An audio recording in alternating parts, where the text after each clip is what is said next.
Hello and welcome back to another video on the Moopa Troopa 7 channel. I am Max Rappaport, and today I am jumping back into Standard. I had my fun with Modern, played quite a big tournament, played some Blue-Black Frog, played a couple other fun Breach decks, but now I am dragging myself back to Standard, and I'm going to be today playing a little bit more of my favorite deck, what I think is currently the best deck, Blue-Black Midrange.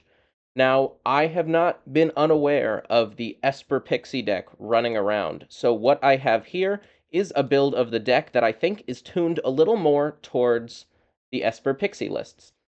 Tuned to beat them, that is. So, what I was running before is Fabloom Trick in the main and Preacher in the sideboard, because it was just really, really bad in the mirror. Preacher of the Schism, awful against Flood Pit's Drowner. But Preacher is making its way back into the main to combat the Esper Pixie deck, as Fabloom Trick isn't as good when they have a lot of cheap, powerful flyers, and Preacher is pretty good when their main removal spell is -3/-3. This has 4 toughness, so that's really the big draw to Preacher for me in this list. It also gets you some value, which can definitely be useful. It blocks pretty well, it gains you life.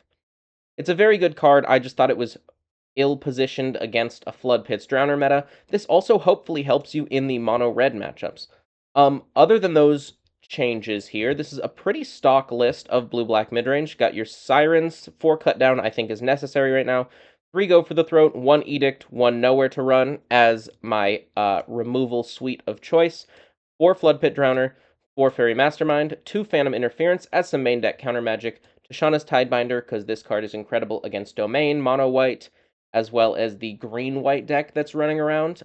3 Kaito, because this card is nuts, and does come out in some matchups, but not a majority of the time. And then 4 Enduring Curiosity, just another insane card. Mana base, pretty stock. I'm on 2 Soulstone Sanctuary, 1 Fountain Port, because I think there are some matchups where Fountain Port is broken, like the green-black matchup. When you're grinding, you don't really want to just make a land for them to kill. You want to continuously make fish, draw cards, make treasures, get ahead incrementally.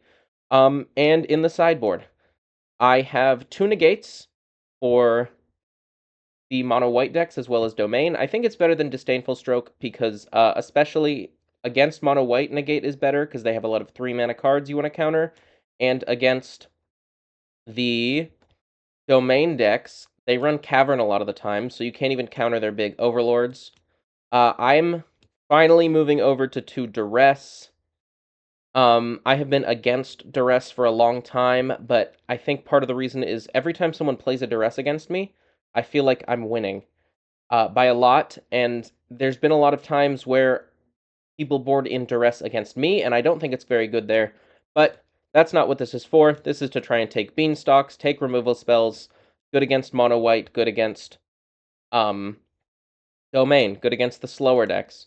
Not good in the mirror, not good against aggro. Do not board Duress in against aggro. You heard it here first.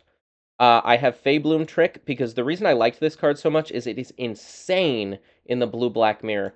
You're tapping stuff down so that they can't draw cards, you're drawing double the cards with Enduring Curiosity, you're trading with a Fairy Mastermind or a Flood Pit's Drowner, or maybe even 2, getting some crazy advantages. So Fabloom Trick still needs to stay in the 75, because I need to board out the Preacher of the Schisms from the main deck. I have 1 Malicious Eclipse, 2 Gix's Command as my Wraths for mono-red, as well as the tokens decks that are running around. I have 1 Shieldred, 1 Anoint, 1 Disfigure for some extra spot removal in the aggro matchups, and then 2 Ghost Vacuum, because there's always some random graveyard stuff going around. Usually the blue-white deck, but there's a lot of different options for graveyard stuff in Standard right now.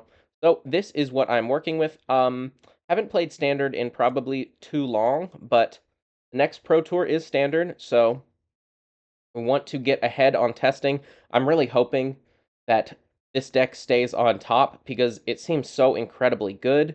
Honestly, I would be surprised if it didn't, but this is what I want to play until it's gone in Standard, pretty much. I just want to keep jamming this deck because it's kind of broken.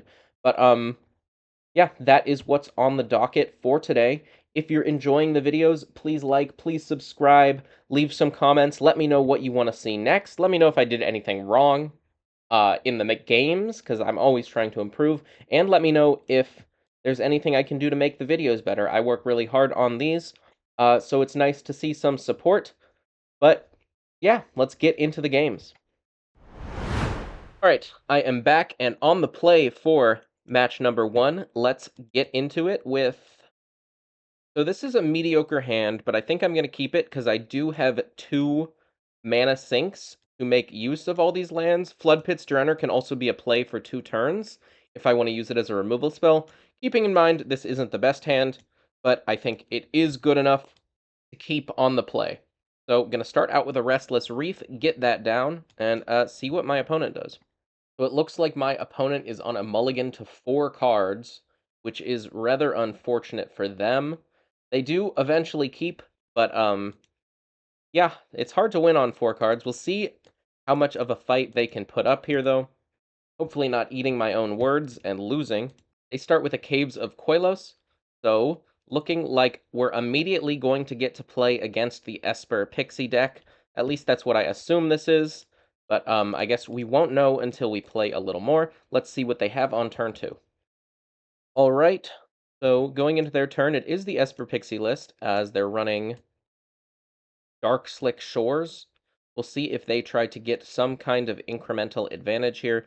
They go for a Storm Chaser's Talent, putting the counter, I assume, on their Optimistic Scavenger. I'll see if they play another enchantment pre-combat.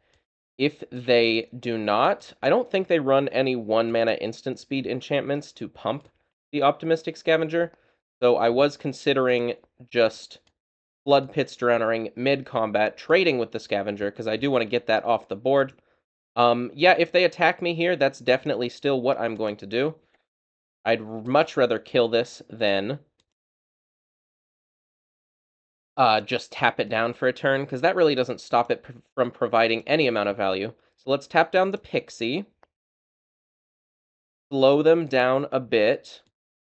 Gosh, this is a mull to 4, and they have a lot of value going right now. So a little worried for the state of my deck versus theirs. I guess I'm not struggling in the value sense. Let's play an island, get this online for my perfect mana, and then I can start playing out Soulstone Sanctuary or something of the like.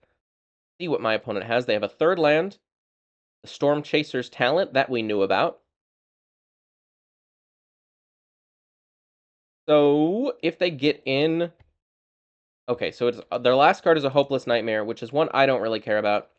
I don't think I'm going to tap down the Otter token now. I'd rather them get in, and then... So I'm going to discard this Gloomlike Verge. Don't really need a 5th land. The only thing it would help me with is the Restless Reef. But yeah, I'm going to let them attack. Then I'm going to tap down the other one so I can main phase an Enduring Curiosity and start drawing cards. There's nothing they can do now, so let's just do it. So I can get some of that sweet F6 value. Tap down the other Otter. Yield through the turn. Now I have a 4-3 and a 2-1 against 2 1-1 prowesses and a Nurturing Pixie. 2-2 flyer. So I think I'm ahead on board, and I'm also going to be very ahead on cards. They did mull to 4, so could be a bit of a fluke game. Definitely going to need some more testing against this matchup, especially seeing how popular it was. I think in the last challenge, 5 of the top 8 decks were this Esper Pixie deck, and I looked through the rest of the top 32 of that challenge, and it was a lot of Esper Pixie. It seemed like everyone who would have been playing blue-black just decided to switch over and test this deck out for one tournament. So I don't know how much that means in terms of how good it is. Looks like they might have top-decked Kaito, which is annoying, but beatable here for me. Gosh, Kaito in that deck seems really, really good, too. We'll see what they decide to do, what ability they decide to activate. Looks like they're going to tap down my Curiosity. That's fine. I find land, and I think I'm going to take this opportunity to just activate the Soulstone Sanctuary. I really want to kill this Kaito, but I don't want to not use my mana efficiently enough by just playing a Flood Pit's Drowner to tap down their Otter token. And I don't want to activate the Restless Reef when I could activate this one and keep it up for a few turns in a row. So they're trying to claw back from behind, but I think eventually I'm going to find my way out of this one, and then I can start figuring out how to sideboard in this matchup. I haven't played it at all yet. I have played it actually a while ago before that deck started picking up in popularity. I think I'm very, very favored here, so I just need to kill the Kaito. Before the deck started picking up in popularity, I played against it a few times, and I always thought it was a bit gimmicky, but it looks like it's kind of hit the mainstream now. So they trade a Flood Pit's Drowner for an Otter token, which I'm fine with, relieve a little pressure on myself. They go for the Nurturing Pixie, sure. We'll see if they bounce the Hopeless Nightmare or the Storm Chaser's Talent. They are going to get a 2/2 flyer for 1 that has another ability, which is pretty solid, but not the end of the world for me. They're going to bounce the Hopeless Nightmare, cast it, Prowess Trigger. I will discard this Swamp, and they play a Seachrome Coast. So, no cards in hand for my opponent, which means I'm not too worried about a ton of stuff. Let's go ahead and get in with the Soulstone Sanctuary. Opponent takes the damage. So I think with that, I'm just going to draw 2 cards and hopefully find an untapped land for one of these 2 drops in my hand. If not, it's not the end of the world. Also, a cut down would be pretty nice, or a 1-drop. Yeah, I had a lot of very good draws there, so I think it's pretty good to go for it. Oh, I was thinking about cut down, tap for black. But yeah, let's play the Spyglass Siren, make a map, and pass the turn, feeling very ahead. Gonna be hard to lose this one. They only find another Hopeless Nightmare, which I think is going to spell the end for them here. Let's get rid of this Fairy Mastermind. Don't really need that one. I can make them sacrifice a creature token and get in for lethal here. So yeah, not too worried. I guess I had lethal on board as well if I just activate this Reef. Or I guess I'm 1 short that way. Or I would need to find another land. But okay. Go to the next game. Winning that first one. And let's see how I want to sideboard. I think Kaito might not be at its best here, because they have a lot of little things, which makes Kaito kind of bad in the sense that the -2 doesn't fully 1-for-1 and kind of remove something for at least a couple turns. So let's board out the Kaito, at least 2 of them to start. I think let's board in Shieldred. It's another threat that's a bit hard for them to kill. As I've said, I don't think I'm going to board in Duress in this matchup. If I'm trading a Duress for a Hopeless Nightmare, that just feels really bad. I'm going to board in the Anoint with Affliction, I think, for a little more removal. Maybe board out the Shieldred's Edicts, although I could keep the Edict in because they do have Kaito. I think maybe that's worth it. Let's board in the Tidebinder, and I don't think I want the Malicious Eclipse, but I do think I want at least 1 Gix's Command. I don't think they're boarding in a ton of counter spells against me either.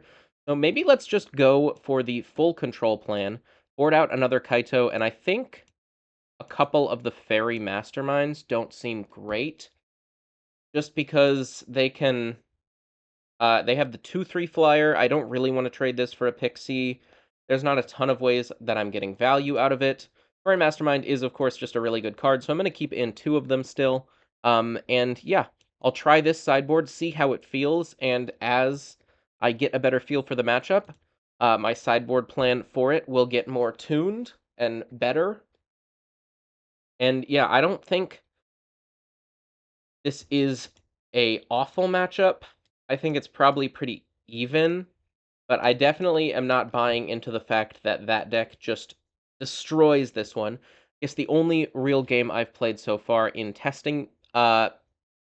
This has been a mulligan to 4 from my opponent, but they're on a mulligan to 6 here, so maybe it is a testament to their deck not having a hard time finding the right cards.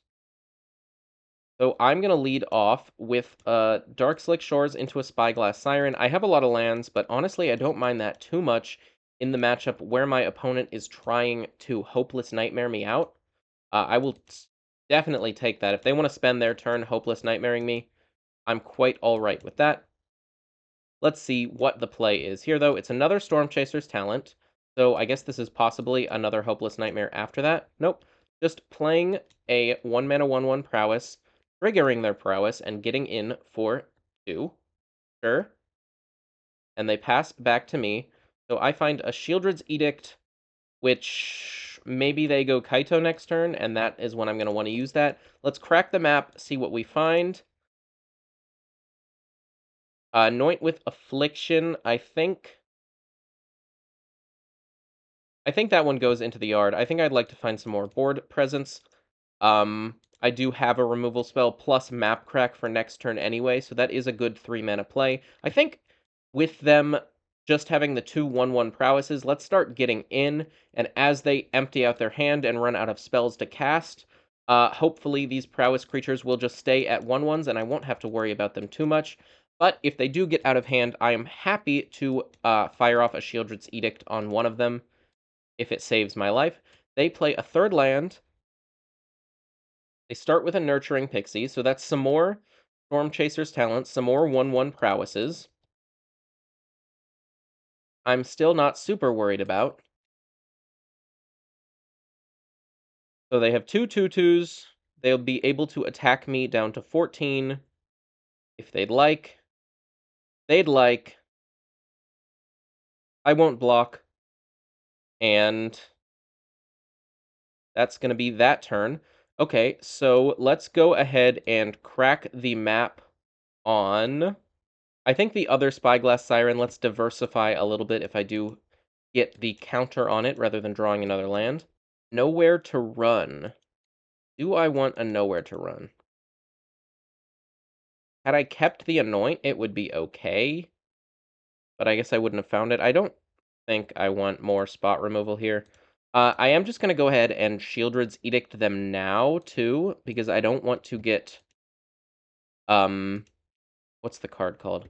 This town ain't big enough, and have them bounce their only non-token creature, and then lose the ability to really go crazy with it. I think I'm going to just get in as well here. I can start leaving these back on defense should my life total ever go really, really low, but as of now, I don't feel super under pressure.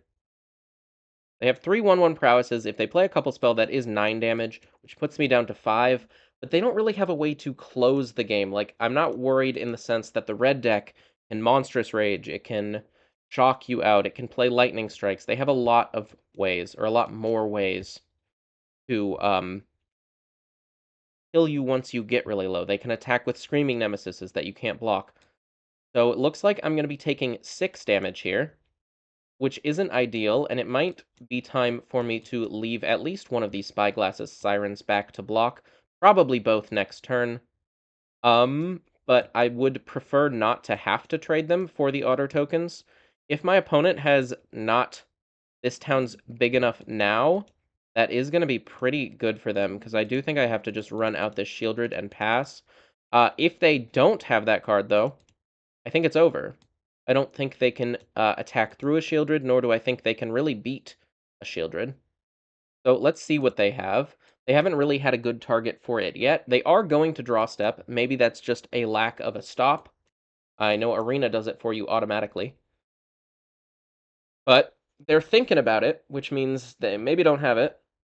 So they're tapping 4 mana, it looks like, for a main phase Kaito. Sure. So this is probably tapping down my Shieldred so they can get in for a bunch. I'm definitely going to be... Well, I have to trade with at least 2 of those things. So I guess I'll just go ahead and do that. Or, yeah, they're attacking with everything, which is going to put me down to 2. Which I might just be dead here. I guess we'll see what they have. I have to block here, though. So let's do that. Wishing I had one of those removal spells now. Maybe it was a mistake to not keep them on top. But if they don't have anything, I can win this game. If they have a removal spell, I don't think I'm going to be able to. So they lose 2 life. See if they plus the Kaito here, or if they play basically any spell is going to stop me from winning. Any non-creature spell, that is. Another Storm Chaser's talent is going to be good enough. Let's go to game number 3. Keeping in mind that had I had another spot removal there, I could have possibly won this game. Do I want the Malicious Eclipse? They do have a lot of those 1/1 prowesses. If they have a draw that's just chock full of them, then it might be good. What would I want to board out? Maybe, I guess I don't really want the Fairy Masterminds. So let's board in the Eclipse and what else? I think one fast Fairy Mastermind is going to be good enough. Let's run this back on the play, see what we can get done. This is a pretty nice hand. Lot of spells. Do need to find a third and probably fourth land. Third is more important as of now. Hopefully an island would turn this into the perfect mana hand. And hopefully I'm going to have enough black sources to curve out with this Malicious Eclipse. But let's just start off on the tap land of the Restless Reef. I'd be fine drawing another one of those next turn as well. See what my opponent does. They lead off with an Adarkar Wastes into an Optimistic Scavenger. That one, I believe, is just going to have to get killed. Well, depends what I draw. Because I would like to get some amount of value out of this Malicious Eclipse, but now is also a really good time to cut down the Scavenger. I think I'm just going to do it now so they don't get any value out of that. If they play a Hopeless Nightmare or something like that, I'm happy to discard the Malicious Eclipse. See what they do on turn 2. Storm Chaser's talent to start. Maybe another Storm Chaser's talent, and then I get to top deck another black source and kill all their creatures. That would be pretty nice. Looks like not quite yet. They have a 3/2 and a 1/1. I find another Gloomlake Verge, and just gonna run out the Preacher of the Schism. This is a spot where this card seems pretty darn good, so pretty happy to play it. See what my opponent can get up to, though, on their next turn. Maybe they just drop a bunch more things, and I'm able to find a black source and get this Malicious Eclipse off here. It does seem like it's a pretty good card to board in here. I'm just unsure of... Well, not unsure of anything. I just need another black source. So they play another Storm Chaser's talent. Sure. And I don't think I want to block anything in case they do have a nowhere to run. This could also just be a Pixie. It is a Sheltered by Ghosts. Oh my goodness. So I really, really, really just need a black source for this Malicious Eclipse, and I basically win on the spot. But we'll see if we can find it. Opponent attacks for 7. Quite a bit of damage. I find another Enduring Curiosity. So let's just pass and go for lining up a nice block with the Curiosity. We'll see what they have. They play another land, and they're tapping some mana for something pre-combat. This looks like a Fear of Isolation, possibly bouncing the Storm Chaser's talent just to get more prowess triggers before they attack. That's what it is. Sure. And they go to combat. Do they swing with everything? Or do they swing with nothing? They're swinging with everything. So, I mean, let's just go ahead and run out a Curiosity here. See if we get to block. We do. So I'll block the Otter token.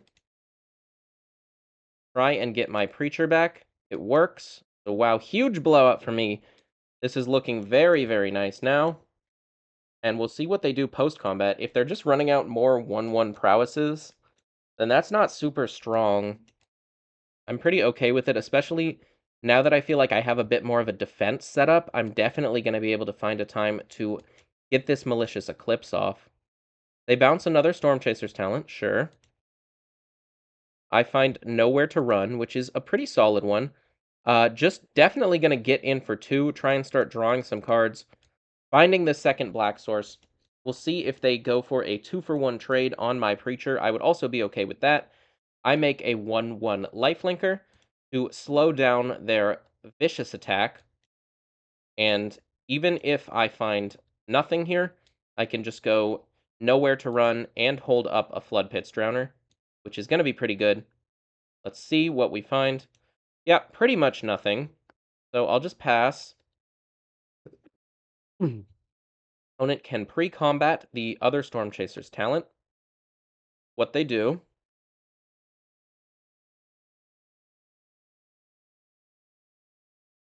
They go to combat. I will Flood Pits Drowner. I think tapping down the Nurturing Pixie, because I would like to cut down / Nowhere to Run one of the other ones, or the Fear of Isolation, that is. So let's go ahead and Nowhere to Run now. Kill the Fear of Isolation, and then go ahead and trade and chump. Gain 1 life, take 1 overall, go down to 8. Not the end of the world. Still need to find that second black source, but as soon as I do, I'm feeling like this one is completely over. Opponent plays another Spiteful Hexmage, playing even more into this Malicious Eclipse. So very glad I boarded it in here, but I mean, even when you board it in, you gotta find the mana to cast it. So they pass it over to me. I'll draw for turn. Still nothing.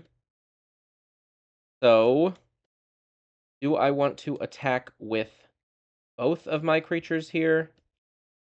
If they go... I mean, even if they play...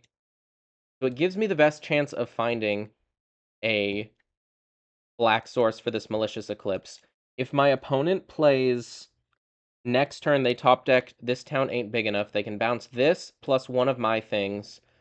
Get their prowess creatures up to 3/3s. I'll be able to chump one and kill another.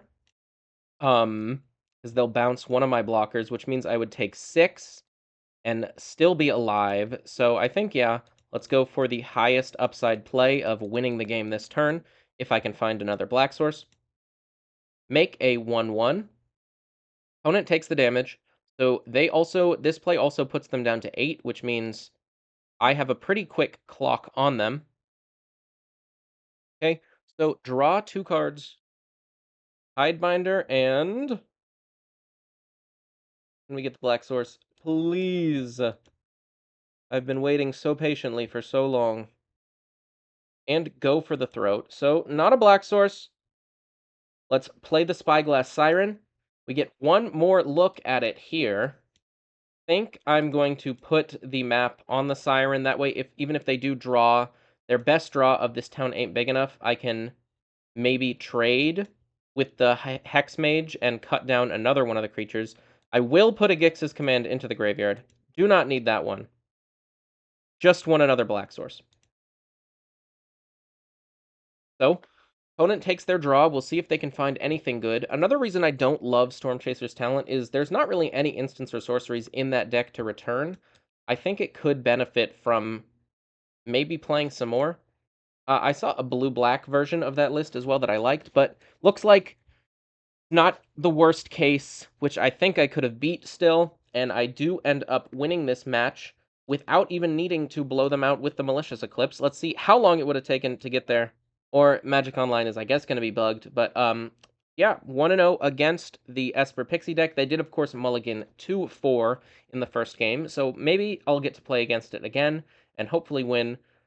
But yeah, I'll see you in the next one. On the play for match number 2 with a decent hand. Definitely going to keep it. I have 2 Endearing Curiosities for some late game action, and a Go for the Throat to hopefully get me there. Couple tap lands, which is alright because I don't have a ton going on, but my mana is looking pretty good here too. So again, not the greatest hand to start with, but not bad. And it looks like we are once again running into the Esper Pixie deck, or some variation of it, which, yeah, is what I wanted to do. Just test this matchup as much as possible right out the gates. So I find a Spyglass Siren, which is a pretty nice one here. Let's play it. Draw a card with it, pass the turn. See what opponent gets up to. It looks like a Fear of Isolation, bouncing their little discard spell. I find another Gloomlike Verge, so really just discard fodder over here. I think let's just go for the throat this now, start getting in a little bit of damage, chipping away, along with the Underground River as their only black source, seeming like can start getting a pretty quick clock on them in the upcoming turns.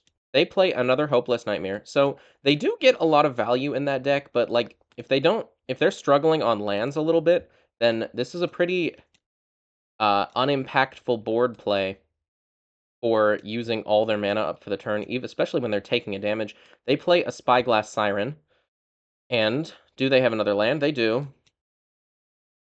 They find a Gloomlake Verge with it, so this might be the blue-black version of that deck. I guess we'll find out. Let's play the Gloomlake Verge now, get in, hope they don't block so that I can flash in this Curiosity. They do block, however, so that's fine. Trade 1 for 1, or I guess 2 for 2. These both ended up drawing us cards. They play a Gloomlake Verge and tap 4 for Kaito, sure. They plus it and pass. So I will go ahead and play an Enduring Curiosity. See what I can find. Another Dark Slick Shores isn't the best. Let's just run out a second one. And get in at them. I think it's better to get in at them than put their Kaito to 1. Let's draw 2 cards. Kaito and Fountain Port. I will play a tap land. There's no reason to play the untapped land here. Just yet, at least. And pass it back. Feeling solid here, but they do have a Kaito that they untapped with. Maybe it's better to just attack the Kaito, put it down to 1, and make it so it can't use all its abilities. They are going to attack here. I'll just take 4, go down to 16. They surveil, so they're definitely looking for some type of answer. They put Island into the yard, and draw a card. Storm Chaser's Talent, and pass. So maybe a Curiosity of their own here. What do I want to do? I could just Kaito and tap down the Otter, get in for 8 here. If they have a Curiosity and they want to trade, that's fine. And then they could get in for 10 next turn, which with another Hopeless Nightmare would kill me. But it also completely taps them out.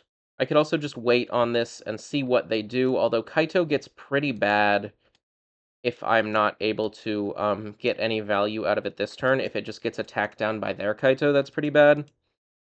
So I could also just activate the Restless Reef. I think I'm going to play out the Kaito and tap down their prowess creature as kind of a distraction Kaito over here. Hopefully draw me some cards, too. So let's kill the Otter. Or not kill it, but tap it down for probably what is the rest of the meaningful turns in this game. Pretty flooded out here as well, I will note.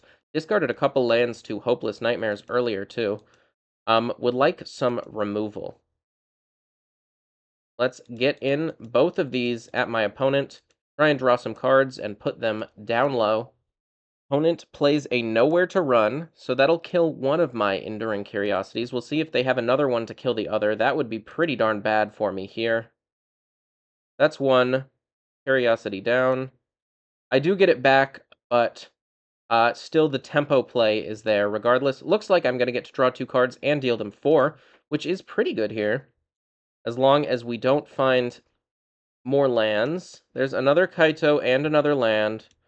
So, not incredible, honestly. We'll see what their next turn looks like. I don't think they're running a ton of... I guess they run Blood Pits Drowner, but yeah, they would have done that a while ago had they had it.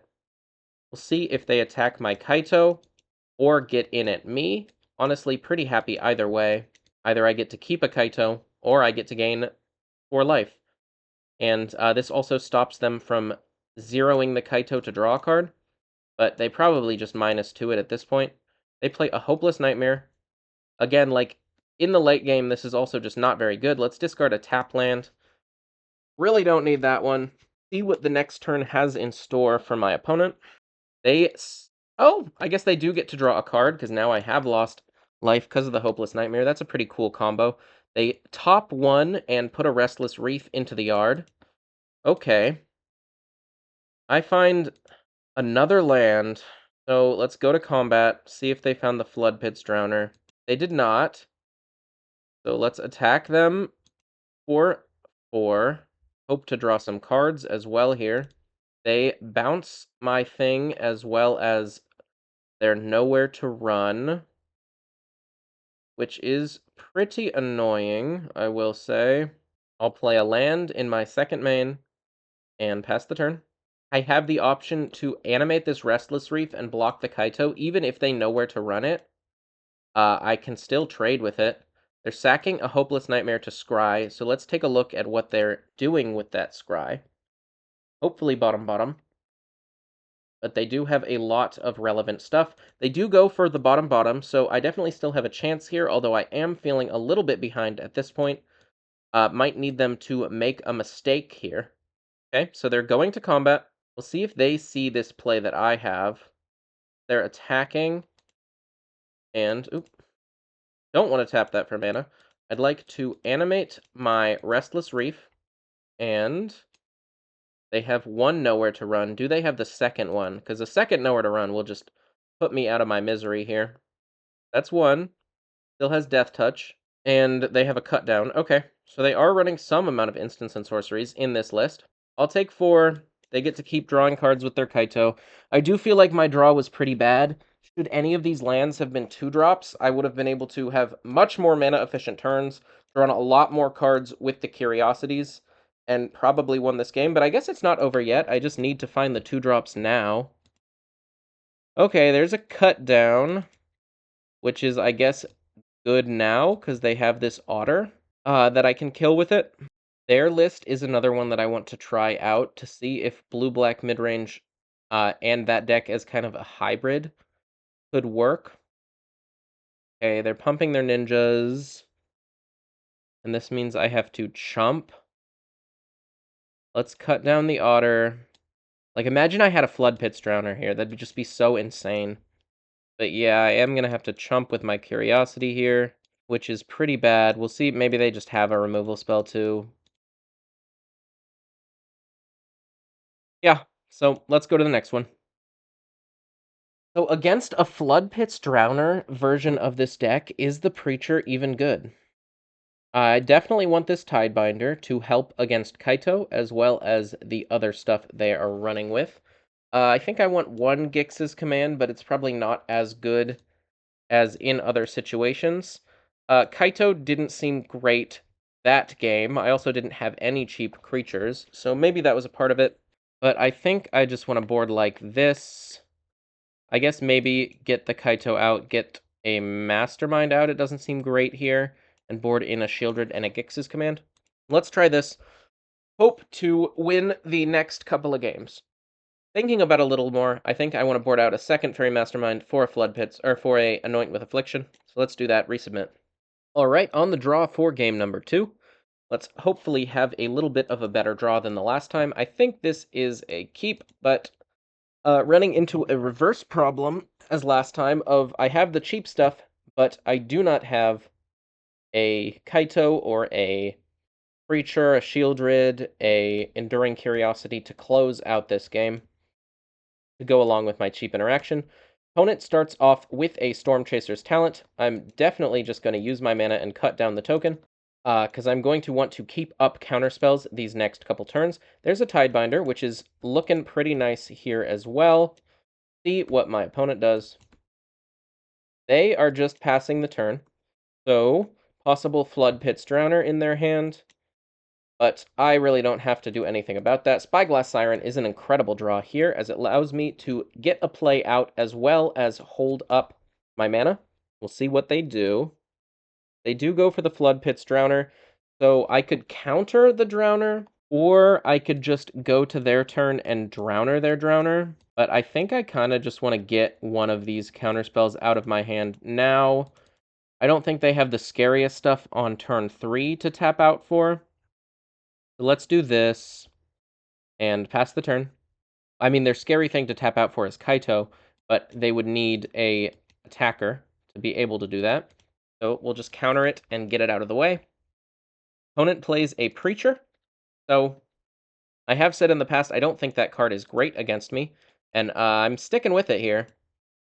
If I'm able to Flood Pits Drowner that thing, it's going to be looking pretty bad. Oh, definitely did not mean to put a Gix's command into the graveyard there. That would have been an incredible draw. Just some more top end, but oh well. Hopefully I draw something even better. Have not explored on Magic Online for a while, so definitely playing a part in that. Go to main, see if they go to try and attack me, but they do. I will happily Flood Pits Drowner, their Preacher. If they have counterspells, although I don't think that version has room for them. I think that's one of the things they cut to make room for stuff like the Storm Chaser's Talents and the Hopeless Nightmares. They play a Restless Reef and a Hopeless Nightmare. So I think let's get rid of the Phantom Interference. I think Tidebinder is going to be a little bit better overall, and see if they do anything else. Nope, they're just passing. So I find another Spyglass Siren, which is alright draw. Let's start off by just going for an attack, seeing what they do. They take 4 damage. So with that happening, I think I'm just going to run out a Siren and pass the turn. Don't need to get rid of this Preacher right now. I have a Tidebinder to answer it, and it's not really doing anything right now. It's a little bit slow. So I think let's keep the clock on them. They go for Nowhere to Run. We'll see what they target. They target my Spyglass Siren. I think I'm just going to Tidebind this. Get some value out of it. Not the best amount, but I have a lot of stuff in play. And the flyers are really going to be helping me out here. Opponent plays a land. So they do have the option to use that Restless Reef now. They kill the Tidebinder, which I don't know if that's the right play. Honestly, it might be better to just kill one of these flyers while they can. And they Nowhere to Run their Storm Chaser's Talent. Sure. Oh, and a Hopeless Nightmare? No, and a Nowhere to Run. Okay. That one is pretty good. Gonna get some value in the long run there. And okay, that one is even better. So let's go ahead and slam an Enduring Curiosity. And I think just attack with everything here. If they want to block, that's fine with me. I will draw 2 cards, Restless Reef and Gloomlake Verge. Let's go for the Reef so that I have the option of attacking with it next turn. Don't know if that's going to be what I want to do, but if I get flooded out even more than I am now, it probably will be. They have a Nowhere to Run in hand. They also have the option of activating the Storm Chaser's Talent. They're going to start by getting in with the Preacher. I will happily take this trade, get the Preacher off the board, and keep my thing around as a card draw engine. Seems like a good play to me. They didn't get to draw a card off the Preacher. They did, however, get to make a Vampire token, but not the most worrisome. And they go for level 2 on This Town Ain't Big Enough. Sure. So they get to start looping their stuff here, but I am drawing a good amount of cards. I find another Restless Reef. Let's go ahead and crack the map here, and then I'm probably just animating Restless Reef and getting in. See if they decide to respond to this by killing my Spyglass Siren. They do. So my Explore goes away. I'll just get in with the Restless Reef, attack them for 6, try and draw a couple cards here. I will mill you. I guess maybe that's not good because they do have the Storm Chaser's Talent to get stuff back. I'll draw 1 card. Another Gloomlake Verge, so a lot of lands here in the late game is not good for me. Especially when I know they can kill a couple more of my things with this Nowhere to Run that they got, or not Nowhere to Run, the, This Town Ain't Big Enough that they have in their hand. So they find a land, means they don't have a ton. I guess, let's not find a land here. Oy. Find my own land. So let's animate this Restless Reef again. Go to combat. See if we can draw some more cards with this Curiosity, but it's not looking great right now. Getting very flooded out in the late game, both of these times. Really wishing I had a Gix's command right now. get back a couple value creatures as well as maybe make them sacrifice something big. They're probably going to animate their reef, and I guess trade and bounce some stuff. Not sure what they're planning on bouncing yet, though. Nope, we trade there. Are they bouncing my Spyglass Siren? Guess we'll see. Bouncing my Enduring Curiosity. Okay. And their Storm Chasers talent. That I really don't mind, because now this gets to be a 4-3 again. I guess they have 1, 2, 3, 4, 5, 6 mana, so they can get back that this town ain't big enough. Keep doing this loop, but they currently don't have enough mana to do that and bounce it. So I'm going to win game 2. Flooding out again a little bit, but Enduring Curiosity showing its strength. Let's, I think, stay the same. I could maybe board in a Feybloom trick. It is really, really good with Curiosity, and it's good against the Preachers that they have. I could also board back in a Mastermind. I think let's try that. And just maybe we'll draw the Feybloom trick, and we'll see if it is good in this matchup. So on the draw for this game number 3, see how our hand looks. Looking pretty good here. Let's keep it. Opponent starts off with a Dark Slick Shores and a Storm Chaser's talent. Sure. I will lead off with a Restless Reef, as I do not have an untapped blue source to play this Siren on turn 1. Finding a Tashana's Tidebinder, which hopefully will be useful down the line. Maybe I just play a bit more of a control game here. Oh, wow. That is an incredible draw, because now if they go for an end step something into Kaito, I have a very clean answer to it. So glad I kept this one Shieldred's Edict in. See what they do. They're getting in for 1. That's quite alright. See if they flash in the guy. No, they do not. Okay, so not going to get to completely blow them out here. But I am still just going to kill that otter token now. And untap. Ooh, a Dark Slick Shores is quite a nice find. Gives me my double blue. Let's try and bait them into doing that same Kaito play. See if they have a Flood Pit Drowner to tap this in. Try and get in with the Kaito, and then I can make them sacrifice a... I guess it's not a Planeswalker, is it? So we'll have to hope they don't have a 1-drop. Free combat. But it looks like they just do nothing, which I'm not too worried about. Maybe they're just tapping out for a Kaito here? The Hopeless Nightmare. I think I discard 1. Curiosity is so good against them. Let's discard the Tidebinder. And opponent passes. It seems so bad when I have 2 of the best card in my deck to just pitch 1 away for no reason. So let's go to combat.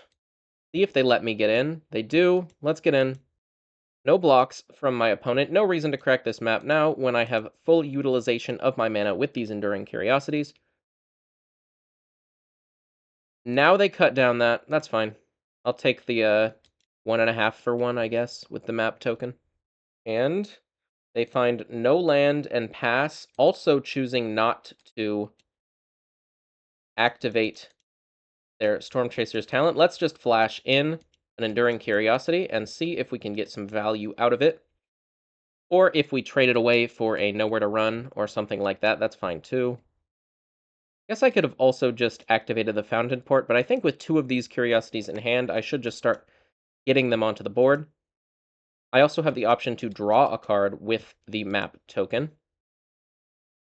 But let's get in for 4, see what their plan is here. They are bouncing my thing, bouncing their Hopeless Nightmare. Sure. Very roundabout way to make this card still a 1-for-1. They play the Hopeless Nightmare. I'll discard a Cut Down. That's fine. And they pass it back. So let's just do the same thing. Play out this Enduring Curiosity. See if they're going to actually do something about it, or just slow me down again. Looks like they are. They go for a Flood Pits Drowner on the upkeep. Sure. I'll draw for turn, find a Dark Slick Shores. Just gonna go ahead and pass it back to them. I don't think they run counter spells, so I can afford to flash in this Curiosity. They can also go for a pay 2 mana to shuffle my Curiosity back in, the first one. But let's go ahead and flash this in.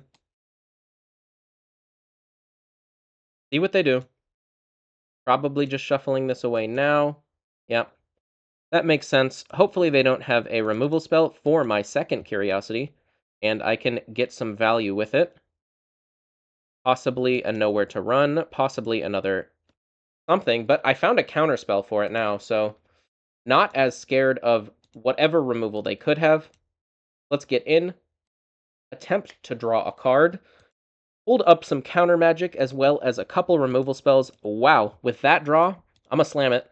Still hold up a counter spell and 2 removal spells, feeling pretty confident in my position here, especially knowing they don't have a kill spell for the Enduring Curiosity. This card just gets so much value in every situation. I feel like it's hard to outgrind my deck. You kind of have to go over the top like the green-black mid-range deck does, where I guess you could call what they're doing grinding, but in a way they're also just playing giant demons and killing you with those. So they kill my Curiosity, but I do get it back. Looks like they're going for a Tidebinder here, which I will happily counterspell. Even if I didn't, I would still be in a pretty good position, but I think this puts me to the point where I can't really lose. See what their next play is, if anything. Looks like nothing. So let's go to combat. Attack with the Preacher. Make a 1/1. Deal some damage. Play the Underground River and pass.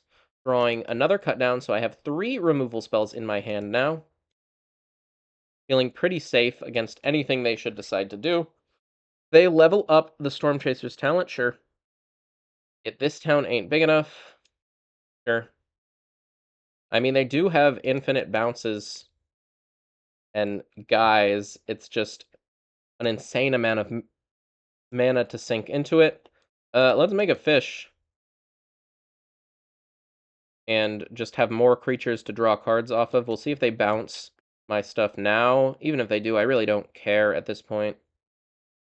Alright, so they do decide to go for the bounce now, which I'm fine with. I'm going to draw some more cards here. Probably replay out this Preacher. Don't think I need to sacrifice the map right now. Let's just draw 2, deal 2, replay a Preacher, try and find some more goodies to play. So, ton of removal in my hand. And play out the Preacher and make another fish token next turn. And just basically kill everything they ever try to do. So they play out the Storm Chaser's talent, and they have enough mana to get back This Town Ain't Big Enough and bounce everything again. But I'm just still very, very far ahead here. So they play out a Spyglass Siren, making a map token. So not going for the looping This Town Ain't Big Enough yet. I think I will just... Oh, they're doing something second main. See what it is. Now they're leveling up the Storm Chaser's talent. Do they get cut down, or do they get This Town Ain't Big Enough? Probably This Town Ain't Big Enough, otherwise their loop stops. That is what they go for. Sure. And I will just... I could kill all their stuff, or I can just make another fish, and then kill all their stuff when I untap, and draw even more cards. Don't really need to draw the cards, but this does kill them a little bit faster, so let's go with that play. Find a Spyglass Siren, pretty solid one. Let's kill the Siren, kill the Otter, and that is good enough to win the match. So 2-0 with blue-black against 2 of the Hopeless Nightmare Storm Chaser's talents bounce stuff around decks. I guess feeling a little more solid in the matchup now, but always more testing to do. See y'all in the next one. Match number 3 on the play again. Let's get right into it with a very nice hand to start with. I always like the Flood Pits Drowner into Preacher draws, as it gets you very ahead on tempo. And I have a nice Enduring Curiosity to follow that up too. Being on the play is going to make me a lot stronger against something like Mono Red or some other aggro deck too. But I suppose we will see what our opponent is on. They are on a mulligan to 5 is what they are on right now. So another early mulligan from my opponent leads me to be pretty confident in this game one, especially with the incredible hand that I have started off with. But you never know. Let's see what they are on. It looks like the blue-white Bunnycorn deck, possibly. I draw another Dark Slick Shores, so you always want to play these ones first. They enter untapped in the first 3 turns of the game. See what turn 2 play opponent goes for here. Okay, so I think it's right to Flood Pits Drowner now, because then they can't go for a Knight Errant after this, which, if any deck can win on a multi 5, it is definitely that one. They go for a Warden of the Inner Sky. Yikes. That's going to get pretty big. Probably start beating down in the next couple turns, too. Hopefully they don't have that Knight Errant. That one is pretty powerful. There's a Go for the Throat to help me answer the Warden at some point, but for now, I'm just going to play out the Preacher and pass. I'll probably trade the Flood Pits Drowner for one of these 1/1s, too, if they attack. Right, so they put another counter. Try again. Let's see what they do with it. Try it to the top, which is a bit scary for me. Play another Warden, and don't get in. They don't really have a good attack here. But I do, fortunately. So I can go ahead and get in with my Preacher, get the nice double trigger, which is always a great start to a game. So I'll draw, and then make a 1/1 as well. We'll see if they want to double block and try and take my Preacher out. They don't, which is probably the right play. Let's just pass, holding up either Enduring Curiosity or Fairy Mastermind plus Go for the Throat, depending on what they want to do here. Opponent plays a Case of the Gateway Express. So that is going to kill my Preacher, and we'll see if they want to get in with a bunch of things or tap them to make that Warden bigger. Looks like they want to get in to trigger the third mode on the Case of the Gateway Express, which I cannot be too upset about. Go ahead and flash in the Enduring Curiosity to eat one of these tokens. And I don't think I want to block with the Drowner just yet, but I will definitely block with the Vampire token, gain a life, get one of these goblins out of here. Have a Go for the Throat or a second Warden. Or I guess a first Warden. But I can pretty easily and comfortably attack with both of these creatures here. Drawing a Kaito means I'm going to play out the land pre-combat so I can Kaito the Flood Pits Drowner. Probably just get some nice tempo out of it, I think. Oh, I guess what I want to do is go for the throat now, because I have already attacked. See what they do. No blocks, makes sense. I think let's just get some value and a little bit more damage out of this Kaito. Go ahead and draw 2 cards. And let's just tap down the Warden, put 2 stun counters on that, and essentially use Kaito to bounce my own thing, plus keep their Warden tapped down for a couple turns as just their biggest creature, which is probably going to give me enough time to get ahead, get these Flood Pits Drowners down, and just kill them. They attack Kaito for 2 and me for 2, makes sense. And they just pass the turnover, so not a ton from my opponent is pretty good for me. Let's just get in with an Enduring Curiosity and draw a card, pass the turn. Probably just want to play all 3 of these threats, or 2 in a cut down, and kill my opponent here. They play a Spyglass Siren. I'm going to go ahead and, a little bit early, play a Flood Pits Drowner to tap down this, so that they cannot play a Knight Errant, although I think if they did play a Knight Errant, they would just die. But just for future reference as well, let's do that. They Gleeful Demolition. Sure. We'll see if they tap some stuff to make the Warden bigger. If they do, I'll probably just cut down it now. They do. Let's go cut down. They still do get the Scry, unfortunately, but I think it's worth it to make them tap 3 things here. And let's see if they want to attack. I doubt it. They put the card on the bottom, which makes sense. There's not a lot of cards that'll get them out of this here. Let's play another Flood Pit Drowner. Tap down that Goblin. Untap for the turn. See if we can find a removal spell. We don't, but I'm pretty happy to just go ahead and attack with everything. These have Vigilance as well, so even if they were to draw some big way to deal a bunch of bit damage to me, wouldn't work. I have enough blockers. There's the removal spells that I needed a second ago, but I think I'm still going to be fine to flash in a couple more threats, hold up some removal, and just kill them dead here. Liking the pre-board Preachers in this matchup as well. They weren't on a mulligan to 5, but it is good to note that if any deck can get it done on a mull to 5, it's definitely the Jeskai tokens list. So let's flash in another Curiosity, cut down one of these tokens, and it looks like that is good enough to get them. So, definitely want the Malicious Eclipse, the Shieldred to gain some life, and the Gix's commands. What comes out here are the Kaitos.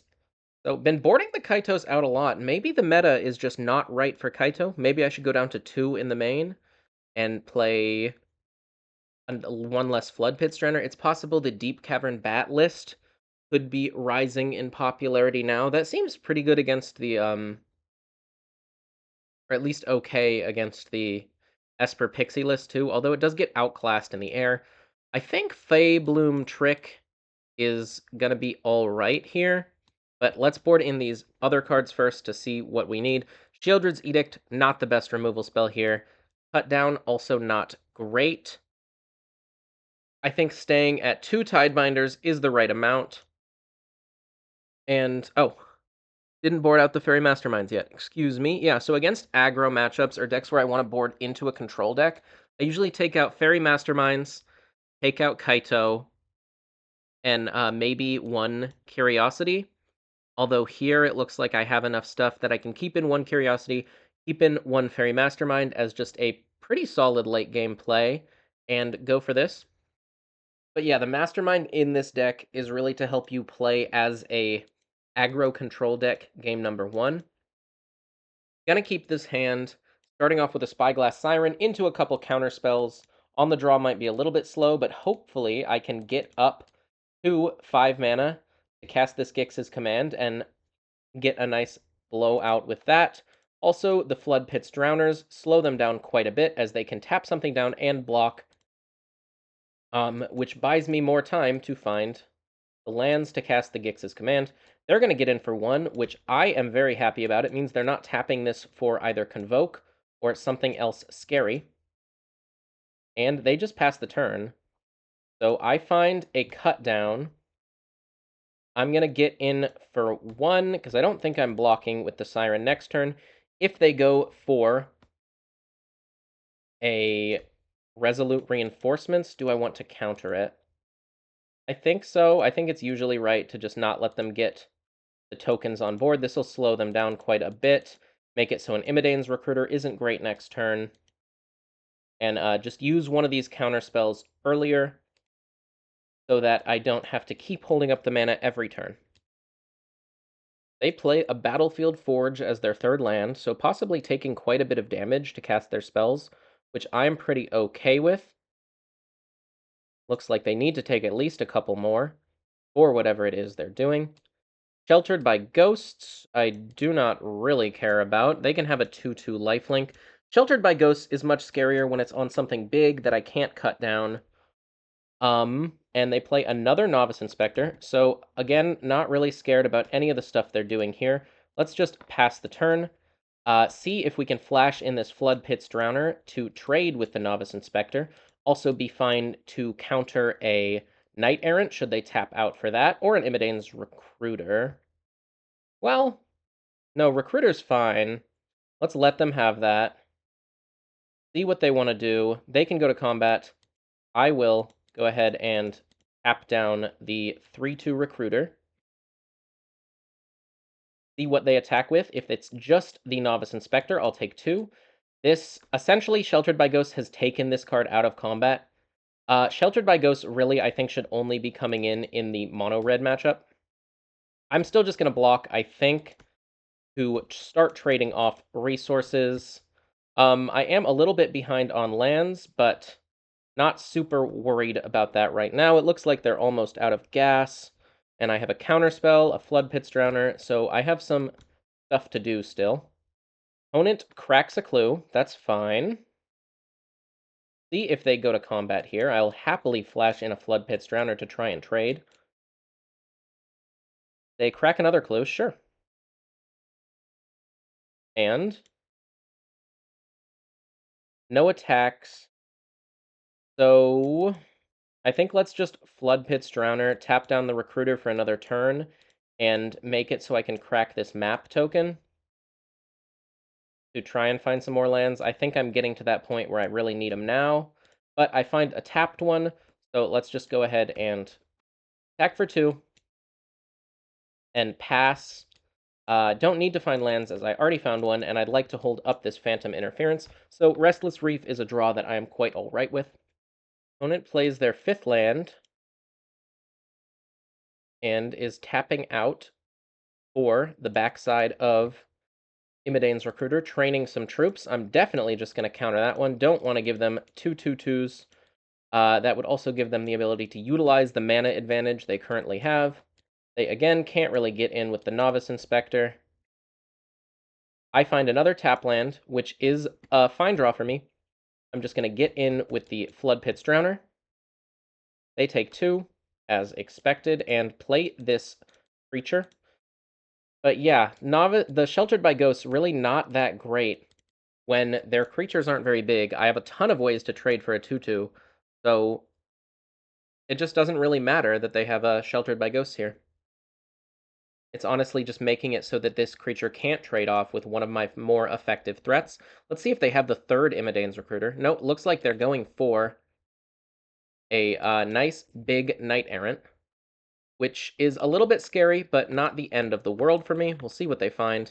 It is Spyglass Siren plus a Warden. So I'm still going to have some ways to deal with those threats. If they tap out to play them, they play an Inspiring Vantage, as well as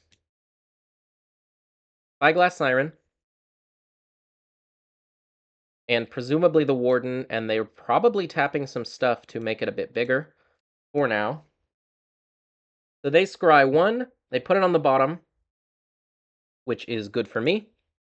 I'll draw for the turn, and I think I'm going to start by cracking the map on the Preacher, see if we can get it big enough so that it doesn't die to this Knight Errant. We can. Now let's get in with it. I think I'm leaving the Knight Errant back, even though I probably will end up go for the Throating. There, 4/4. And let's just go ahead and cut down the Warden now, so they can't get any more scry value out of it. See what they play this next turn. Not super worried about another Imidane's Recruiter. Not super worried about anything, honestly. That would put me pretty low, but overall not the worst. Another Knight Errant is a bit annoying, but it depends what they find with it. They're doing it for 3, so I guess looking to find an Imidane's Recruiter to get in a ton of damage this turn. And they find just 1 Resolute Reinforcements, sure. So we'll see what the attacks are from my opponent. They crack a map on the Imidane's Recruiter, reveal a case of the Gateway Express. That is fine. They'll go to combat. Attack for 3, 4, 5, 6, 7, and 8. So this might tell them what I have, but I'm just going to go for the Throat that. Going to chump block the Imidane's Recruiter and go ahead and Wrath their board. next turn, leaving them with one Imidane's Recruiter and a couple of the tokens from the Resolute Reinforcement, but I think I can deal with that. So let's just... And another reason I cracked that map on the Preacher last turn is so that it gets around the destroy each creature with power 2 or less. That is not just their creatures, but I am going to cast this, destroy each creature with power 2 or less. That's 1, 2, 3, 4 from them, and make them sacrifice their biggest one. Well, I could make them sack their biggest one, or I could just make my guy even bigger and give it lifelink, and they get to keep a 4/4 as well. Yeah, I think in the long... Well, if they draw another Sheltered by Ghosts, I don't think that's going to be worth it. And that is kind of how they could get out of this situation. Although I guess I know they're drawing Case of the Gateway Express next turn. So yeah, let's just destroy all the little ones and make mine much bigger. And I get a Spyglass Siren back here. Going to get to draw a card on attack here. See if I can find another land. And attack for 5 with a lifelinker. Even if they block with everything, it's not enough to kill the Preacher. So let's play the land, post-combat, explore onto the Preacher again. See what I can find here. Cut Down is going to go into the graveyard. That one is a little bit too weak for my next turn. But this is lethal, so they're going to have to start chumping my Preacher, and maybe their play is to just attack with 3 things, get the Case going the other direction, and then try and leave 1 chump blocker back, but that will, unfortunately for them, just lose them the game when I cut down the blocker and kill them. So there's the Case. Killing, I assume, the Spyglass Siren. I can just F6, I'm not doing anything here. See how many creatures they attack with. Even if they attack with just 2, the big ones, and leave both of them back to block to play around a removal spell, I have double removal spell right now, Cut Down and a Flood Pits Drowner, which is still going to allow me to get in for the win. So I take 7 from the Imidane's Recruiter and the Knight Errant of Eos. They do decide to leave back 2 things, but unfortunately for them, I have a Flood Pits Drowner to tap down 1, and a Cut Down on the other. So tap down, cut down, and get in for lethal. That is a nice 3-0 start for blue-black up against a middling matchup. Honestly, this is one of the decks that can be a little more scary, but if they bring in the Sheltered by Ghosts, which I don't think are great against me, and they mulligan to 5, it's definitely winnable. Also, with the Preachers in the deck, I think that helps my chances here. So let's get into the next one. On the draw for the first time this league with a 0-lander. Gonna send it back, go down to 6, see if we can find something better. This is better, not great. Need to find a 2-mana play, but on 6, I think it is a keep. Let's put back the island as the worst of our lands right now. Opponent keeps 7 and is on the play. So, a little bit scary for me. They start off with a Spirebluff Canal and a Clockwork Percussionist. Looks like it is going to be the tokens matchup again, which I have a really, really bad start against. So we might just be sending it off to game number 2 nice and early. But we'll see, I guess. They get in for 1. Maybe they have a nice slow start that I can handle. Looks like it as of now, but I am finding more and more lands is not great for me. And they do have the Resolute Reinforcements. So up to 3 little guys in play. Unfortunate that I don't even have a counter spell or a removal spell or like a Flood Pits Drowner. This would have been a much better hand against like the domain decks, but hey. I mean, 4 spells cast by turn 3 when I have not cast a single one yet, and they're making it 5. This one is pretty much over. Let's see what they have, and let's let them do some crazy stuff. It is an Imidane's Recruiter and a Spyglass Siren, which I think is enough to kill me next turn. I guess I can Tidebinder it, but I don't have any Wraths game 1. There's a Spyglass Siren. I missed you, buddy. Would have been nice to have you a couple turns ago, but probably not good enough this game to get it done. Let's see what they do. There's the Spyglass Siren. Okay, they make a map. and into the Imidane's Recruiter. So we'll let that one resolve, and we'll Tidebinder the trigger, although this probably still isn't good enough. They're going to tap down their tokens to pump up the Warden, and tap down some more. So they have the 4/5 Flying Vigilance, and I will be taking 8 this turn. So we'll take our 8, take our licks, and they pump it up again. So I think this turn I kind of have to... Well, I think I'm just going to pass, try and flash in the Enduring Curiosity as a blocker, take a big hit in the air from the Warden, and then next turn go Kaito tap down the Warden. That is if I live. We'll see what else they have. It is a Mockingbird on Imidane's Recruiter. So yeah, that's going to be it. Let's go to the next one. On the play with hopefully a better, faster start. So let's do the same boarding that we did last time, where we board in this stuff and the Feybloom tricks. Out come the Kaitos and the Fairy Masterminds. Let's just board in this control-y package, and I think that's good. Let's ship it. All right, on the play with a much better start. I'm going to start off with the Restless Reef so that I can hold up Counterspell, Anoint, and Floodpits Drowner all on turn 2.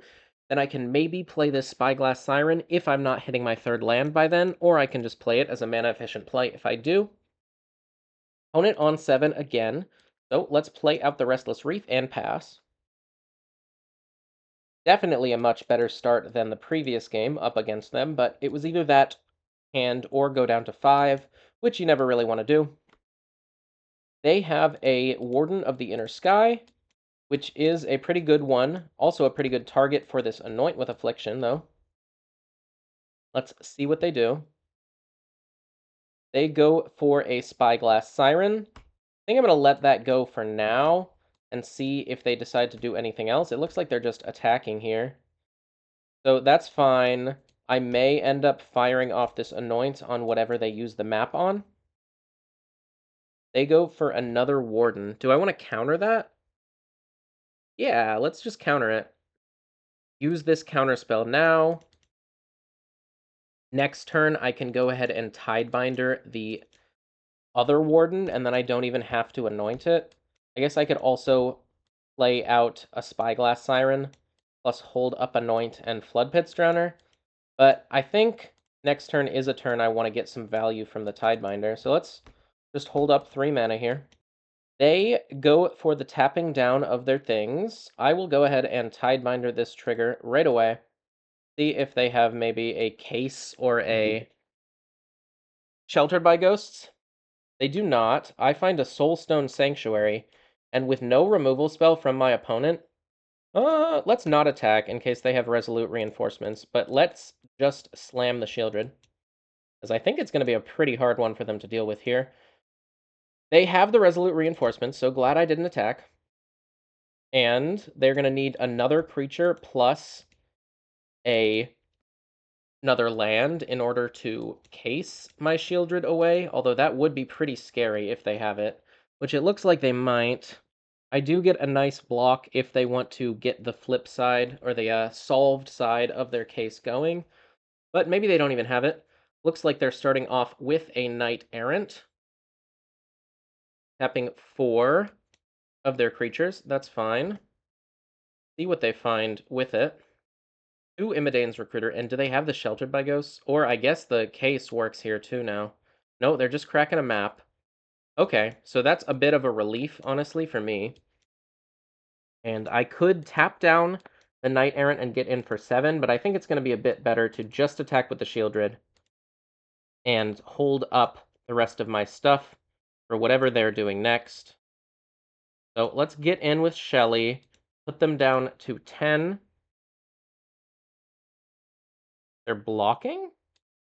That's a chump block for them. Okay. And let's play a Spyglass Siren and pass the turn. I don't know why they made that block. Maybe they thought Shieldred was a 4/4. Maybe they have a Shock. A Torch the Tower. Okay, that's fine, honestly. It's a bit annoying, but it's not the end of the world. And they have Spyglass Siren that I think they surveilled into the yard. So let's kill this in response so they can't get any more value out of it. And allow them to do that. Then they will play out an Imidane's Recruiter and give their guys +1/+0.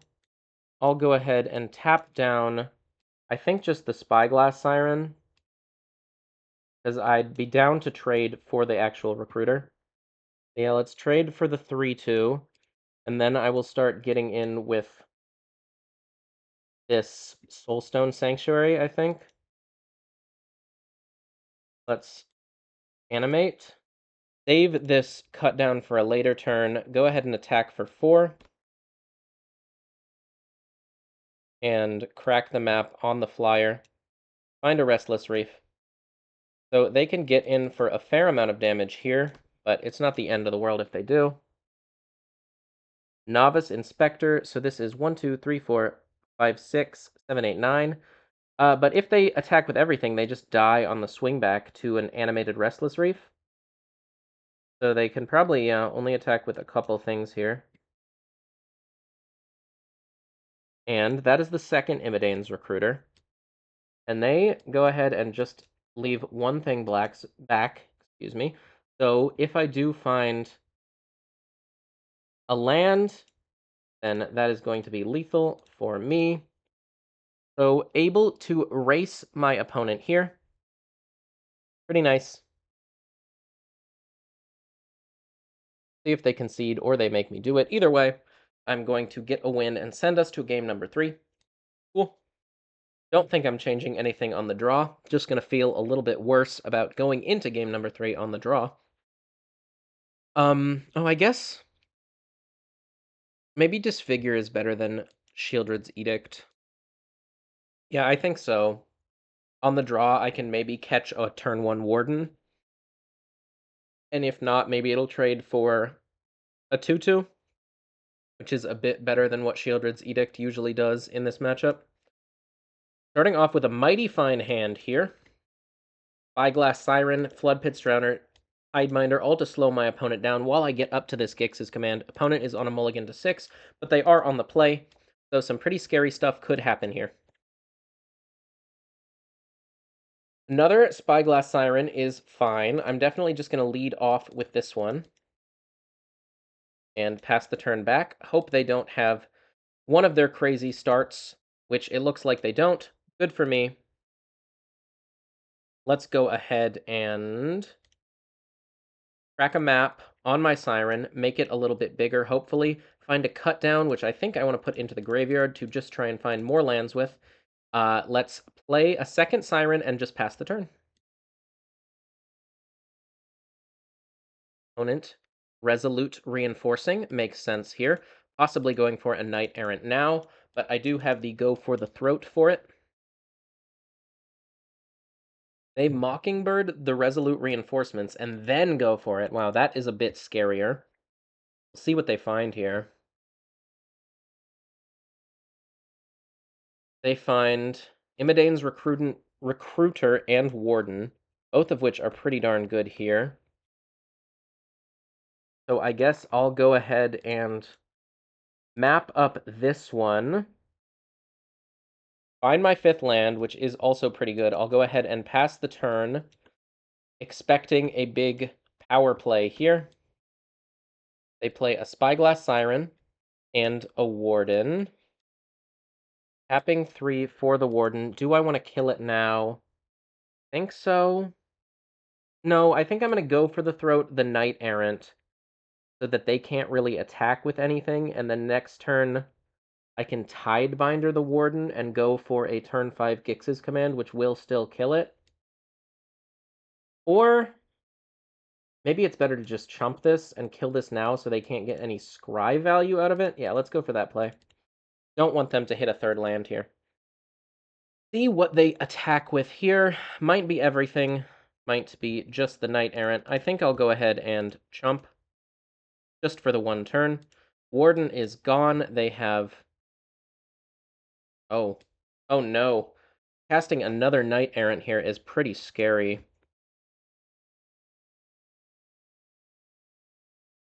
They find Warden and Reinforcements. Okay. Another Go for the Throat is good. But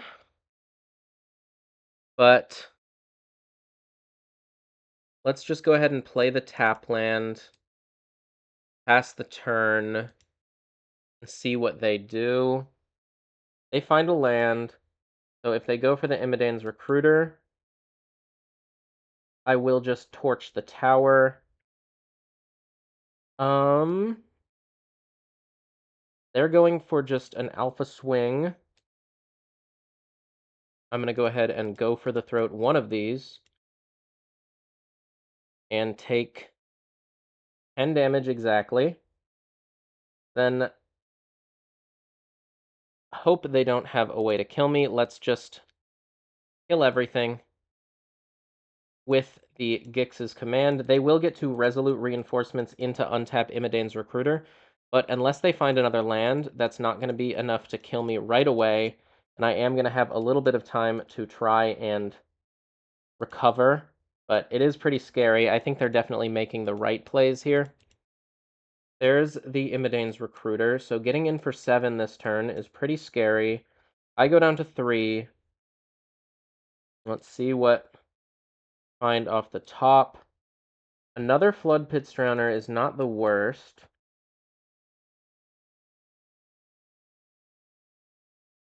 See how they decide to start off their turn, though? Maybe a Mockingbird is what they're going for here? No, cracking a map is fine with me. They find an Adarkar Wastes, so they play their land for turn. Crack another map on the Resolute Reinforcements. That one's also fine. Find a Novice Inspector. See where they put it. On top. Okay. They play a Warden of the Inner Sky. Let's see if they activate it here. Another Warden. Pretty scary.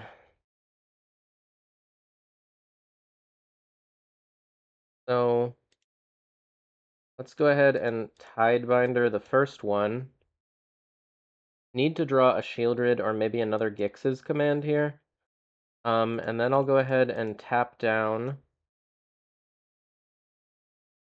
the Imidane's Recruiter. Oh, should have tapped down the other one. I'd rather trade with the Imidane's Recruiter. Definitely need to block this turn.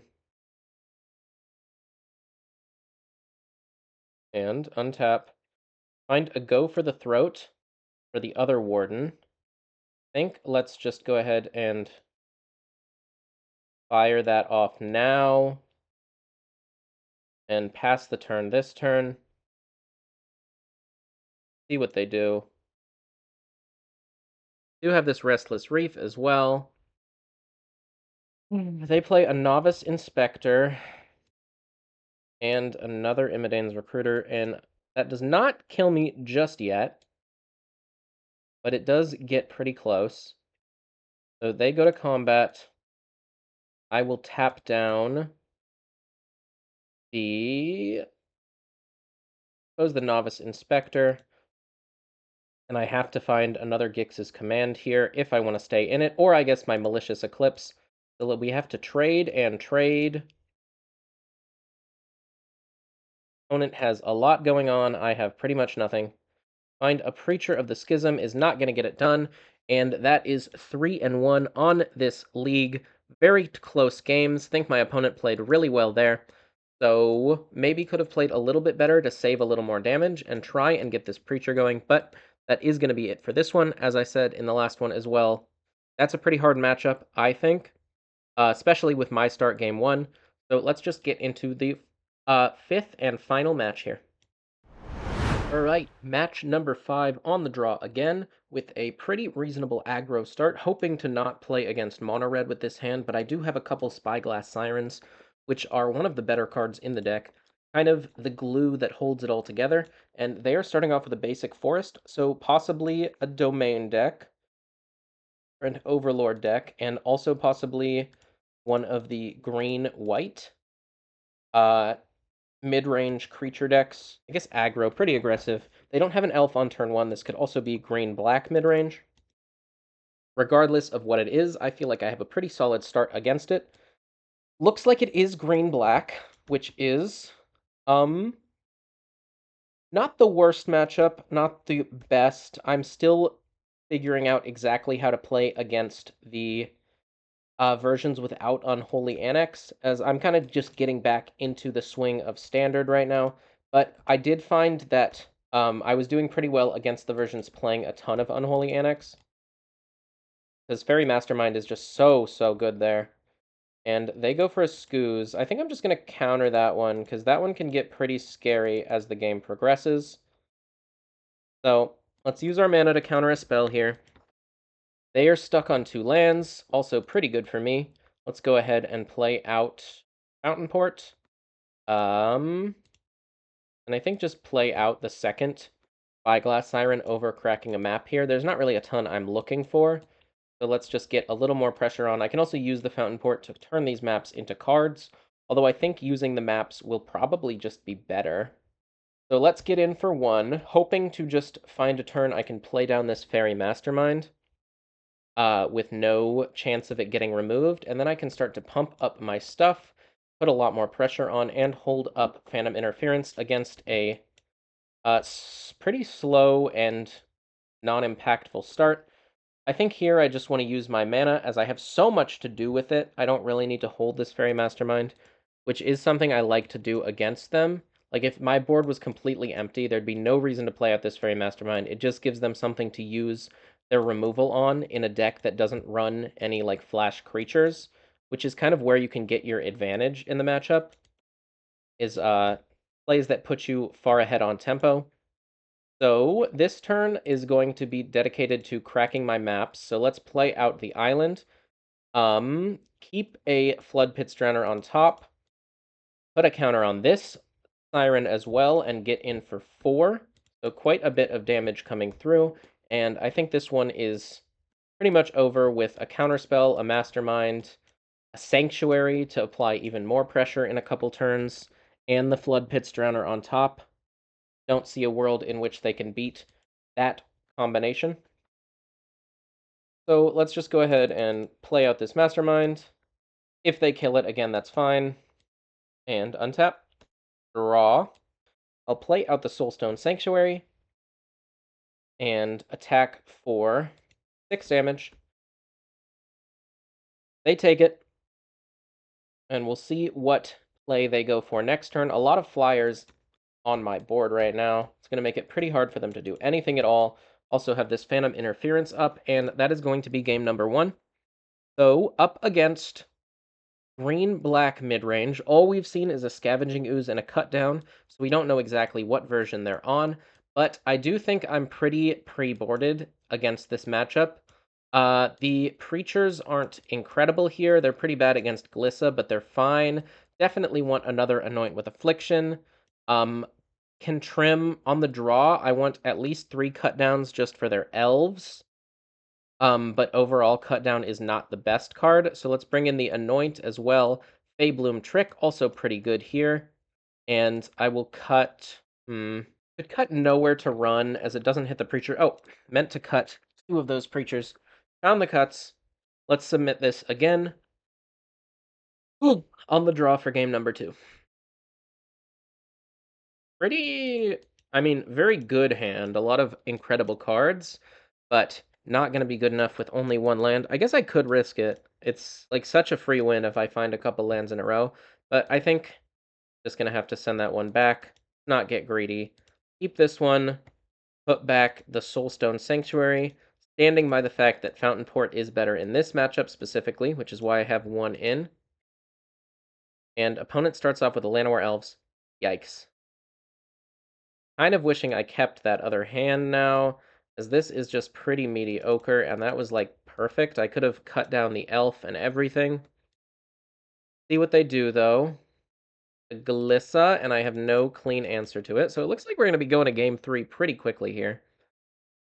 Draw for the turn, maybe find an answer to Glissa. Do not. So I think let's just Edict away their elf now, hope that they're a little bit stuck on mana, maybe try and Tidebinder the Glissa trigger on my next turn. Oh, They choose to sacrifice Glissa? There's no way that's ever right. Unless, I guess they could have another, but still. Oh god, that's so good for me. Okay. So we're right back in it. I don't think that's the right play just about ever. But looks like they're missing a few lands. So not doing awful here. Let's go ahead and try and counter the Glissa trigger with the Tidebinder. Pass the turn. One of the reasons Tidebinder is so good is that it counters draw card. I mean, it counters everything, and it also makes Glissa lose all of her abilities, so it's even able to trade with the Glissa after I do this. See what opponent has. Hopefully not like a Liliana of the Veil or something. That would be pretty good here. Looks like it's just going to be a removal spell, but I still get to counter the card draw trigger. Okay, do take 3, unfortunately. And opponent plays a Sentinel of the Nameless City. I get to untap, draw a Fairy Mastermind, is a pretty good one here. Let's go ahead and run out the Fountain Port. And pass the turn. Definitely no attacks with my 3-2 into their 3-4.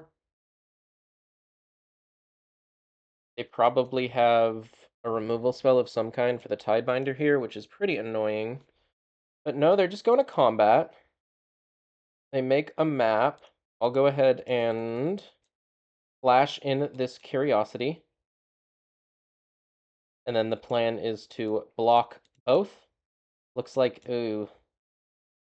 They're go for the throating that one. Means I get it back? And then do they also have a cut down? No. Okay, so I get to trade with Glissa here. Now I'm not as worried about my Tidebinder going down either. So they put a map on that. Find a Shieldred. Pretty scary stuff. Do they keep it on top? They do. So I'd like to find a removal spell now, because I know they don't have a land on top. So if I do, I can elf. Or, kill the elf. That is. Okay. So not a lot I can really do here.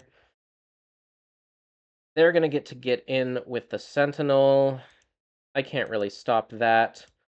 I think just to use my mana efficiently, because I'm going to have to counter the trigger on the Shieldred. I think what I have to do is just play another Curiosity here. And then Tidebinder the Shieldred trigger on my upkeep. Gosh, imagine how good a counterspell would be here. They'd just be done for. But I don't have one, unfortunately. So, go to end step, flash in this Curiosity, and untap. Draw, see what it is. Go for the throat. So, do I still want to counter the Shieldred trigger? I don't think so. Let's just pass. Have a go for the throat available for it. I'm okay to take 2 here. I guess I do want to go for the throat it now. Just so they don't gain 2 life. Opponent, go for the throat my Enduring Curiosity. I'll get it back as a enchantment. And they crack a map on the Sentinel, find a Llanowar Wastes, so they can crack another map on it. But they just go to combat. See what they do here. Attacking with just the Sentinel. Let's just counter that trigger, not let them get another map, and make this lose Vigilance for a later turn. Though noting that this isn't great for me here still. Pretty far behind. They can crack another map on whatever they choose to. They just play a Mosswood Dread Knight. So let's try and find another removal spell, I guess. Go for the throat. Preacher of the Schism, also not a bad one. Blocks the Sentinel, or it blocks both of those actually very well. So let's play that out and pass the turn. They're probably going to crack a map on the Mosswood Dread Knight. Or just activate Restless Cottage or find a removal spell. Ay, ay, ay. Okay. They go to attack with everything. Let's flash in Fairy Mastermind. See if they have another removal spell. And then Go for a block there to eat that, chump this one, and barely stay alive. We'll get to draw 2 cards if they have nothing else here. But that's probably unlikely. Let's see what it is. Another Dread Knight. Okay. And what do I find? Floodpit's Drowner. Not the worst. I do have to tap down this Mosswood Dread Knight. And I guess hope to find another Floodpit's Drowner. I do have 2 draws to do it, though. Okay, pretty good stuff here. Draw 2. 1, 2, 2 lands. Gonna have to scoop this one up now. That's okay. We'll go to game number 3. Felt pretty unfavored in that one to start, and as it went on, got a little better, but not a ton. Game 3 on the play hopefully goes a bit better. So starting off with a pretty strong, well, not the strongest hand ever, but definitely a keeper here. Have the Floodpit's Drowner for any annoying 3-drops they decide to play. Have a couple Tidebinders to answer any other threats, but do need to find either a Kaito or an Enduring Curiosity to get some extra value. Opponent has mulligan to 6 cards, and let's get this game underway. Start off with the Darkslick Shores and pass the turn. Opponent plays a Blooming Marsh and an Elf and passes it right back to me. So no cut down is unfortunate here. But what you gonna do? So I'm gonna pass the turn here. The question is, do I want to Floodpit's Drowner the Elf on upkeep, or do I want to Floodpit's Drowner whatever 3-drop they play? I think let's just Floodpit's Drowner, slow them down a bit, get this Elf tapped down, and if they want to use a removal spell on my Drowner, that's okay. See if they even have another land here. They do, but no 3-drop this turn. They do cut down the Drowner. Next turn, I have Tidebinder and Fairy Mastermind as options to play. So looking like it would have been a little bit better. If I had had this Kaito in hand, I definitely would have done it the other way, but that's okay. I have it in hand now, and it's still an excellent card at any point in the game.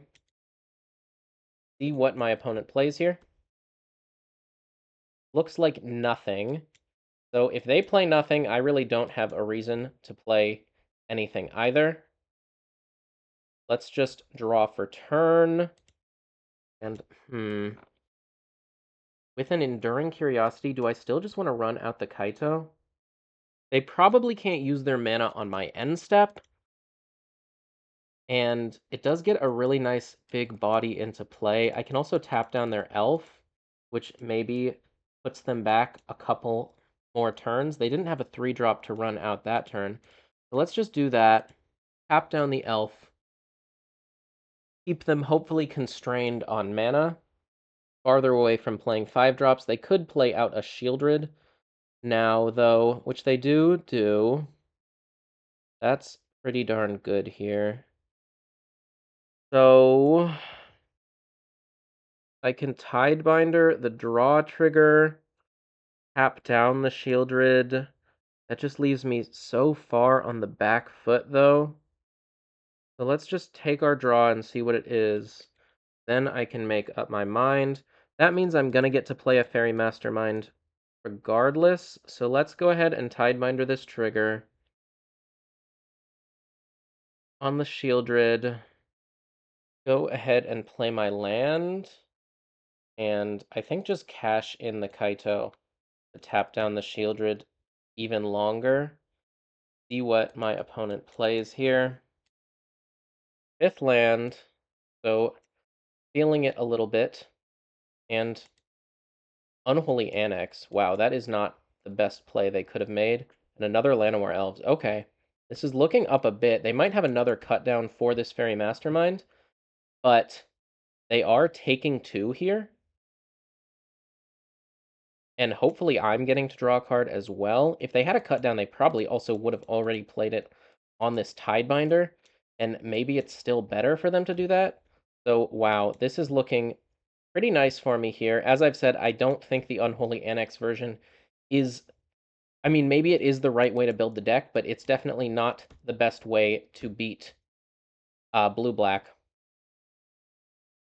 So now let's just go ahead and hold up Fairy Mastermind and Tidebinder so we can stop them from making a demon with our 3/2 flash and draw 2 cards off of the Tidebinders here. But we'll see what they do, I suppose. They do have a lot of mana available.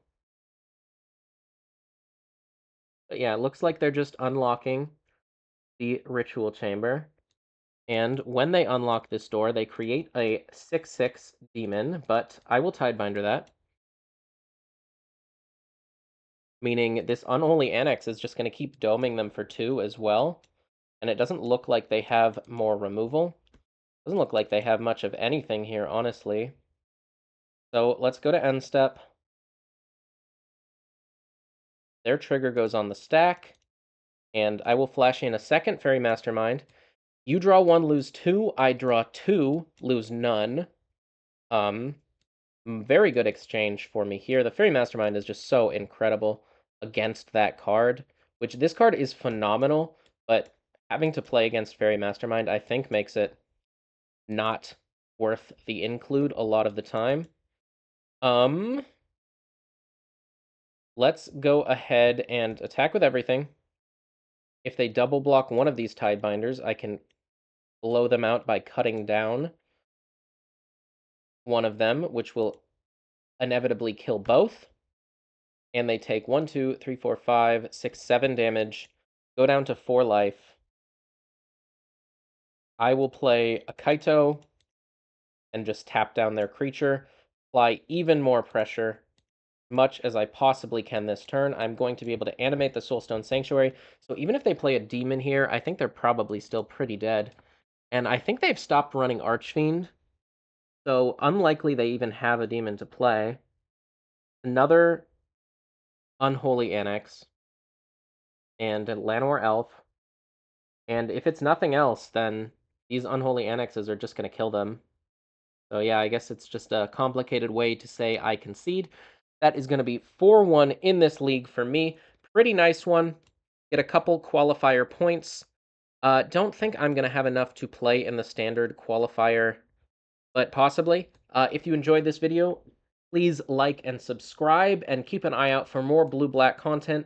I did get some wins in some matchups that I was a bit worried about, so I think blue-black is still on the menu, still probably the best deck, and don't think it's that close. Maybe mono-red can take a shot at the title, but yeah, getting back into standard, feeling pretty good about the way blue-black played out in that league, and see you in some later videos. Hopefully getting up a full blue-black deck guide for any of you guys who want to learn how to play this deck at the highest level. It's going to be in standard for a while, so I think it's a really good one to try and learn. The 1-2 punch of Flood Pits Drowner into Kaito with Spyglass Siren and just so many other good tempo threats in the blue-black colors right now means that this deck is probably going to be on top for a while. I know people are trying to unseat it, but I don't think it's that easy. And I think there's a lot of ways that you, as a blue-black player, can build your deck around the counterplay. So yeah, I will have some more blue-black up shortly, and I will see you in the next one.